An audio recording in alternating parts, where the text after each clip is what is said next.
सरकारी जमिनीवर बेकायदेशीर उत्खनन. सामाजिक कार्यकर्ते विलास फाटके यांचे आमरण उपोषण सुरू. शेवगाव तालुक्यातल्या भातकुडगाव येथील ग्रामपंचायत व महाराष्ट्र शासनाच्या मालकीच्या जमिनीवर मोठ्या प्रमाणात बेकायदेशीर मुरुम उत्खनन झाल्याचा आरोप करत सामाजिक कार्यकर्ते विलास फाटके यांनी आज बुधवार तारीख 17 जून रोजी जिल्हाधिकारी कार्यालयासमोर बेमुदत आमरण उपोषण सुरू केले आहे. फाटके यांच्या म्हणण्यानुसार कानिफ घाडगे यांनी गेल्या 1 ते 2 वर्षात जेसीबी, डंपर आणि ट्रॅक्टरच्या साहाय्यानं सुमारे 18 एकर क्षेत्रात अनधिकृत उत्खनन करून शासनाचे मोठे नुकसान केले आहे. उत्खननातून मिळालेला मुरुम विकून आर्थिक लाभही घेतल्याचा आरोप करण्यात आला आहे. या प्रकरणी महसूल विभागाकडे वारंवार तक्रारी करूनही कोणतीही ठोस कारवाई झाली नसल्याचे फाटके यांनी सांगितले. तसेच विरोध करणाऱ्या ग्रामस्थांना धमकावले जात असल्याचाही आरोप त्यांनी केला आहे. कानिफ घाडगे यांच्यावर तातडीने फौजदारी गुन्हा दाखल करावा, उत्खननासाठी वापरलेली वाहने जप्त करावीत आणि सरकारी जमिनीचं नुकसान केल्याबद्दल संबंधित व्यक्तीच्या स्वतःच्या मालमत्तेवर बोजा चढवून वसुली करावी, अशी मागणी उपोषणकर्त्यांनी केली आहे. प्रशासनानं तात्काळ कारवाई न केल्यास आंदोलन अधिक तीव्र करण्यात येईल व त्याची सर्वस्वी जबाबदारी प्रशासनाची राहील, असा इशाराही फाटके यांनी दिला आहे.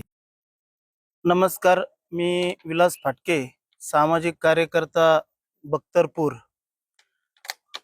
आज उपोषणाला बसायचं कारण असं की मोजे भायगाव येथील ग्रामपंचायतच्या नावावर असलेला 7/12 उतारा महाराष्ट्र शासन त्या गेले 18 ते 20 एकर त्या जागेमध्ये, शासनाच्या जागेमध्ये गेले तिथला गावगुंड कानिफ रावसाहेब घाडगे हा गेले 1 ते 2 वर्षापासून तिथून मुरुम उपसत आहे.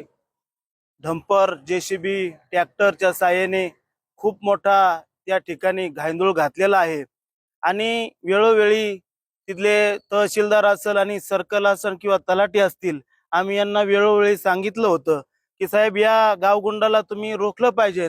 तर त्या गावगुंडांनी त्यांची तिथं अशी दहशत आहे की तिथं त्यांनी अनेक कार्यकर्त्यांनी जेव्हा प्रशासनाला माहिती दिली तर प्रशासन त्या ठिकाणी हप्ते घेऊन, पैसे घेऊन या ठिकाणी लाचार झालेलं आहे आणि एखाद्याने आपली तक्रार केली तर त्या गुंडाला पहिला निरोप जातो आणि तो गुंड त्या ठिकाणी तिथल्या माणसाला हाणमार करतो, त्या ठिकाणी गोळीबार करण्याचा प्रयत्न करतो. त्याच्याकडे बंदूक आहे आणि त्या बंदुकीच्या धाकानी गेले अनेक वर्ष त्यांनी काही कोटी रुपयाचा मुरुम तिथून उचललाय आणि विकलाय.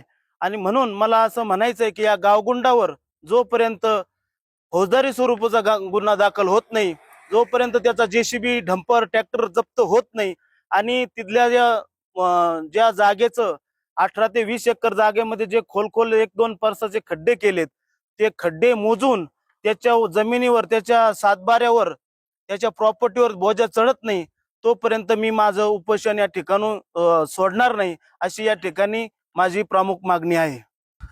मी सामाजिक कार्यकर्ता म्हणून त्या शासनाच्या मी ज्या जागेसाठी उपोषण करतोय ती जागा महाराष्ट्र शासनाची आहे आणि माझी जी लढाई आहे सामाजिक कार्यकर्ता म्हणून, ही महाराष्ट्र शासनासाठी लढाई आहे आणि महाराष्ट्र शासनाच्या या जागेसाठी हा गावगुंड तरी डोळे झाकपणा करतय आणि शासन त्याच्याकडं कारवाई करत नाही. ही लढाई माझी वैयक्तिक माझी नसून ही शासनासाठी माझी लढाई आहे आणि म्हणून या गावगुंडापासून माझ्या जीवितास, माझ्या कुटुंबास धोका आहे आणि म्हणून शासनाने माझ्या जीवाला काही झालं तर याची सर्वस्व जबाबदारी महाराष्ट्र शासनावर राहील.